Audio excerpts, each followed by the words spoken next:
আসসালামু আলাইকুম। তো আজকে ওইরকম কোনো কাটা বাসা কোনো কিছু নাই যে মাছ টাছ দিতেছি বা কোনো কিছু করতেছি, ওরকম কোনো কিছু না। আজকে হচ্ছে সব ভাজা পোড়া।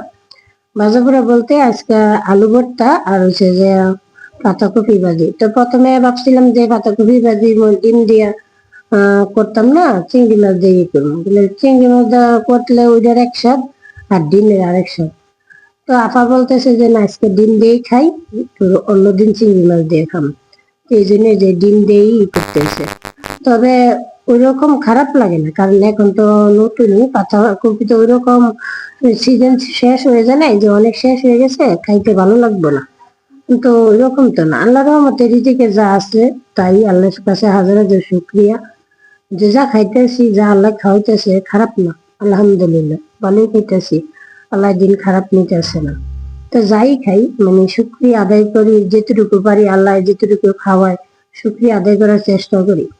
তো এই যে আপায় কাঁচামরিচ, অনেকগুলো কাঁচামরিচ দিস ভাজির মধ্যে, আবার এই যে কাঁচামরিচ না দিলে ভালো লাগে না। তো প্রায় সময় আমি যখন রান্না করি, প্রায় সময় কি করি মানে দেই না, আমি কাঁচামরিচ তেমন একটা দিই না, শুধু শুটকি ভর্তা টর্তা খাইলে ওর মধ্যে আমার কাঁচামরিচ দেওয়া হয়।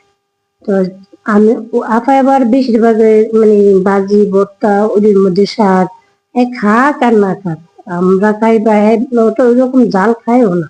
তো মানে রান্নার মধ্যে দিতে পছন্দ করে। তো উনি আপা যেদিন রান্না করে তো ওই দিন কাঁচামরিচ ইচ্ছা মতো দেয়, আর আমি যেদিন রান্না করি ওই দিন কিচ্ছুই দেই না। তো ওই যে সাথে আমি ভাবছিলাম যে ধনে পাতা, মানে এখন তো ধনে পাতার অনেক সিজন, প্রচুর পরিমাণে সুন্দর সুন্দর ধনে পাতা বাজারে ওঠে বা বেনে পাওয়া যায়। আমি বললাম যে ধনে পাতা দিয়ে দিই।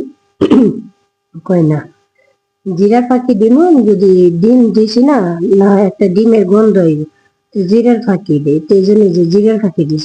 তবে ভাজিটা কিন্তু মানে লাস্টে দেখবেন ভাজিটা কিন্তু অনেক সুন্দর হয়েছে।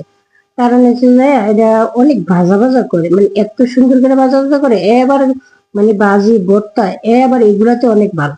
এগুলো অনেক সুন্দর করে করতে হয়, আমি এরকম ভাবে করতে পারি না। আমার অত মানে অত ধৈর্য নেই মনে হয় এরকমই কিছু। এই যে আপা আবার এদিকে মরিচ দিয়ে দিছে চুলের মধ্যে। তো এই যে মরিচের যে তেলটা থাকবো ওইটার মধ্যেই আলুর ভর্তাটা করবো আর কি।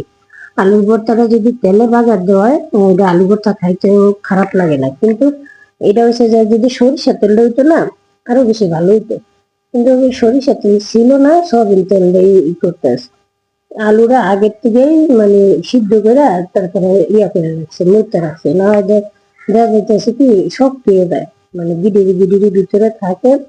আলু ভর্তাটা খাইতেও ভালো লাগে না, তো এই জন্য গরম গরম থাকতে গ্লাস আছে কাঁচের গ্লাস দিয়ে চাইটা চাইটা এইগুলা করে রাখছে। না হয় দেখা যাইতেছে পরে ভালো লাগে না, কেমন একটা বাল্য বাল্য হয়ে যায়। আর এই মরিচ গুলা একবার বললাম যে মরিচ গুলা তাহলে হাতে দাও ইয়া করে দিই, কয় না এগুলা মানে যখন বেশি অনেক ভাজা ভাজা করে, তো ওর মধ্যে এগুলা মিশিয়ে দিব।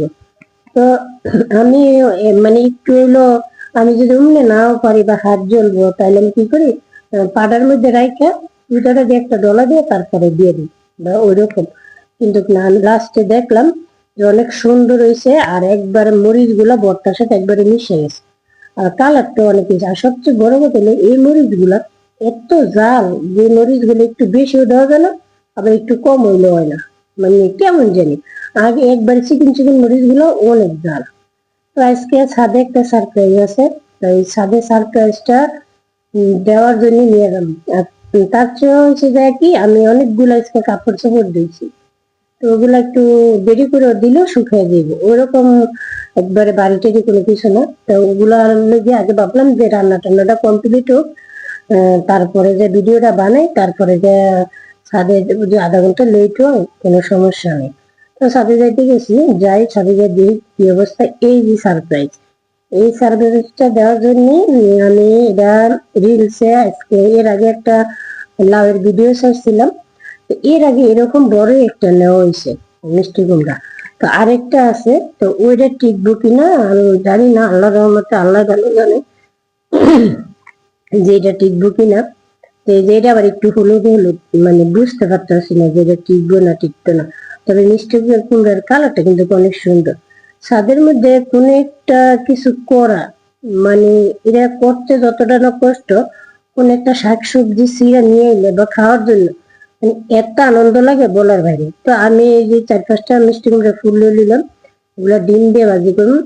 এদিকে আমি আবার কাপড় চোপড় রোদ্র দিয়ে মানে সারপ্রাইজটা দিলাম। তো সবাই ভালো থাকবেন, সুস্থ থাকবেন, আর সবাই আমার জন্য দোয়া করবেন।